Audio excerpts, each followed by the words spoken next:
এই কথা কেন বললাম আমার প্রিয় হাঁসু আপাকে? আমার হাঁসু আপা সবসময় বলতেন, "শেখের বেটি পালায় না, শেখের বেটি পলায় না।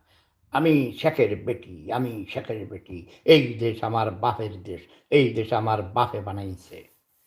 অতি দাম্ভিকতা বেশি দেখাইছ আমার হাঁসু আপা। হাঁসু আপা, তখন তুমি পালাইছো কেন? তখন তুমি বলবা, "তুমিও তো বলেছ হাঁটু আপা চলে যাও।" আমার কথা তো শোনো নাই। জেনারেল আকবর যদি সেনাপ্রধান হইতো, তাহলে তোমারে পালাইতে হইতো না। তুমি চলে আসো হাঁটু আপা। তুমি বলো আমি কোর্টকে ফেস করব। যাও। তুমি যদি না যাও, তোমার পক্ষে আমি যাব।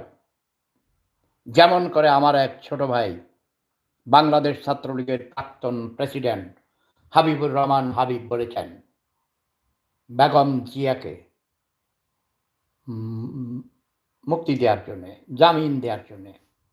সে বলেছে ম্যাডামকে জামিনে মুক্তি দেওয়া হোক এবং তার পক্ষে আমি হাবিবুর রহমান হাবিব জেলে বন্দী থাকব। বেগম জিয়া বিদেশে চিকিৎসার জন্য যাবেন। আমি বলছি তুমি হাঁটু আপা, তোমার পক্ষে আমি কোর্টে হাজির হব। চায় এই কথা বলিতেছি যে আমি আমাদের মাননীয় প্রধানমন্ত্রী শেখ হাসিনা, এখনো আমি মাননীয় প্রধানমন্ত্রী বলছি, কারণ আমার প্রিয় হাঁটু আপা আমাদের মাননীয় প্রধানমন্ত্রী শেখ হাসিনা পদত্যাগ করেন নাই। তিনি এখনো বাংলাদেশের বৈধ প্রধানমন্ত্রী। যেই শাস্তি হবে সেই শাস্তি আমি গ্রহণ করিব। এর জন্য আমার কাকে বলতে হবে? উকিলের মাধ্যমে, আমার লয়ারের মাধ্যমে আমি সেটা প্রসেস করব। গণপ্রজাতন্ত্রী বাংলাদেশ সরকারের মাননীয় প্রধান উপদেষ্টা সহ স্বরাষ্ট্র মন্ত্রণালয়ের দায়িত্বে নিয়োজিত স্বরাষ্ট্র উপদেষ্টা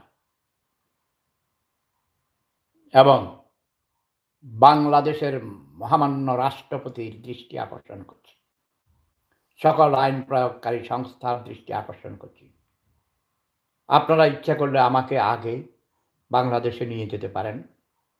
আমার টিকিট কেনার পয়সা নেই।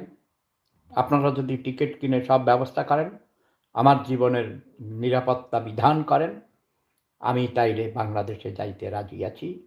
আমাকে নিয়ে আপনারা